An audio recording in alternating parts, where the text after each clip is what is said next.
morning, students. Today we are going to start our next chapter known as respiration in plants. In this chapter, we will discuss the following topics. First one is, do the plant breathe? Second, glycolysis cycle. Then fermentation, aerobic respiration, respiratory balance sheet, amphibolic pathway, and respiratory question. These are the major topics that we will discuss in this chapter. So first one is introduction. What is respiration? Respiration is a biochemical process in which the cell of an organism obtain energy by combining with oxygen and glucose, resulting in the release of carbon dioxide, water, and ATP. All living organisms require energy, so all living organisms obtain the energy from the oxidation of food, mainly carbohydrate, and animal obtain the food directly from the producers, and this food is breakdown which yield energy. And saprophytes are those which obtain the food and energy from dead and decaying matter, for example fungi. Green plants manufacture their own food with the help of photosynthesis. So this is the major you can say outline of photosynthesis and respiration. First, photosynthesis occur in chloroplast, organic compound is manufactured, but in respiration there is a breakdown of molecule. Means photosynthesis is the formation reaction and respiration is the breakdown reaction, which break down the carbohydrate or carbon bond to produce energy. Respiration take place in cytoplasm and mitochondria, and the substance that are oxidized to yield energy are known as respiratory substrate, for example carbohydrate, protein, fat, organic acids. Next is oxidation. Oxidation is stepwise reaction and it is controlled by enzyme. And ATP is the energy currency of cell. Now, how the exchange of gases will take place in plants? Plant also require oxygen. If someone asked a question that do plant require oxygen, then we must answer that yes, plant require oxygen for respiration, but plant does not have a specialized organ. In human, for respiration and for breathing, respiratory system is present, but in plants there is no specialized organ for gases, you can say requirement of oxygen, but the simple exchange between stomata, with the help of stomata. Reason why plant do not require respiratory organ: first, every plant take care of its own gases exchange need. There is little transport of gases from one plant part to the other, whereas in human the gases transport is take place with the help of blood, but in plants no transport of gases will be, you can say, useful. Plant does not do not present great demand for gases exchange. Respiration in plant is very you can say that the rate of respiration in plant is very low as compared to the requirement of animals and humans. Next, diffusion of gases is less. Living cells are mainly located on the surface, near the surface of the plants. For example, thick woody stems living cells are organized on the thin layer below the bark, and bark contain the pores known as lenticels by which air can be exchanged. Now, this is the reaction of respiration. In this we can see here the glucose is break down with the help of oxygen, or you can say glucose catabolism is given here. C6H12O6 plus 6CO2 give rise to 6CO2 plus 6H2O plus energy. So respiration is a catabolic process in which energy is released by very similar small steps which lead to the synthesis of ATP. So in all organism, catabolism of glucose retain enzymatically machinery which is partially oxidize glucose without the help of oxygen to pyruvic acid. This step is known as glycolysis. So let's start with glycolysis. Glycolysis. Lysis means splitting or breakdown. So glycolysis is the process in which sugar splitting will take place. This glycolysis step was proposed by Emden, Mayer of Parnas. Three scientists combined to propose glycolysis pathway known as EMP pathway. In anaerobic organism, glycolysis also take place and glycolysis occur in cytoplasm and it is present in all living organism.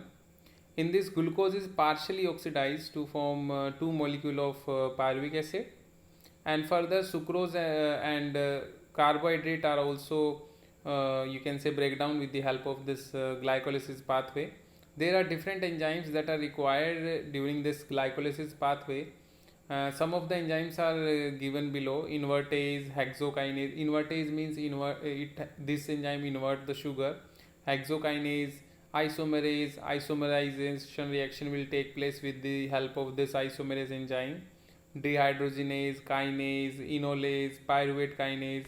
So these are the enzymes that are used in process of glycolysis. This is the chain reaction given in the corner of the slide.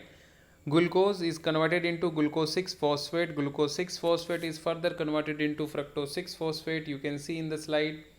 Fructose 6 phosphate is further converted into fructose 1 6 biphosphate, triose phosphate, and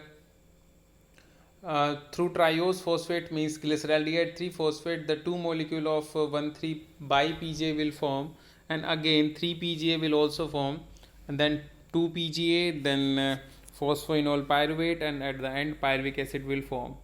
So in this series of reaction, this is a 10 step enzymatic reaction. In this we can see the first step here, ATP is utilized to form ADP, and the third step also ATP is utilized to form ADP, and in the fifth step NAD is reduced to form NADH, and in the next step ATP is also formed, and in the last step ATP formation will take place. So these are the 10 step enzymatic reaction in which in the beginning ATP is utilized, but at the later half of the cycle NADH and ATP formation will take place. Means in this reaction ATP formation is there major. So these are the some points. I am just reading the points. Sucrose is converted to glucose and fructose with the help of an enzyme known as invertase. First, glucose is converted into glucose 6 phosphate with the enzyme known as hexokinase. Glucose 6 phosphate is further converted into fructose 6 phosphate with the help of enzyme isomerase. Fructose 6 phosphate further converted into fructose 1 6 diphosphate with the help of an enzyme known as kinase. Then again fructose 1 6 biphosphate will split to form two products, that is one is DiHAP and second is glyceraldehyde 3 phosphate, which both are isomers. Next step, 3 PGA phosphoglyceraldehyde further convert into 1,3 diphosphoglyceric acid with the help of an enzyme known as dehydrogenase, and in this step we can see the NAD is converted into NADH. 1,3 di PGA acid will further converted into 3 PGA with the help of an enzyme kinase. 3 PGA convert to 2 PGA, that is 2 phosphoglyceric acid, and 2 phosphoglyceric acid further converted into phosphoenol pyruvate, and phosphoenol pyruvate at the end of this reaction form the pyruvic acid with the help of an enzyme known as pyruvate kinase, and in the last step ATP formation is also take place. Next, now pyruvic acid has two options. It will enter into fermentation process and it will lead to the formation of lactic acid, and sometime it will lead to the formation of alcohol, so it is known as alcoholic fermentation. And during aerobic respiration, this pyruvic acid is further enter into the next cycle known as Krebs cycle, which further complete oxidize the pyruvic acid into CO2 and H2O. Means pyruvic acid has either two options. First, it will undergo fermentation which lead to the formation of lactic acid and alcohol. Second, if aerobic respiration take place, then it will enter into the Krebs cycle. Next, fermentation. So fermentation, there are three major ways in which pyruvic acid can be used by the product formed by glycolysis. First is lactic acid fermentation, second is alcoholic fermentation, and third is aerobic respiration. In lactic acid fermentation, pyruvic acid is converted into lactic acid, and generally lactic acid fermentation take place in muscle cells in anaerobic condition, and the reaction is catalyzed with the help of an enzyme known as lactate dehydrogenase. Next is alcoholic fermentation. In alcoholic fermentation, pyruvic acid is converted into CO2 plus ethanol with the help of an enzyme known as pyruvic acid decarboxylase or alcoholic dehydrogenase. And here in alcoholic fermentation, only less than 7% of energy is liberated from the glucose. Next, aerobic respiration. In aerobic respiration, the pyruvic acid formed by glycolysis is completely oxidized, uh, you can say, with the production of ATP. So, aerobic respiration is common in higher organism, and it take place within the mitochondria, and it require oxygen, and it also release carbon dioxide, water, and a large amount of energy is also produced. Thank you.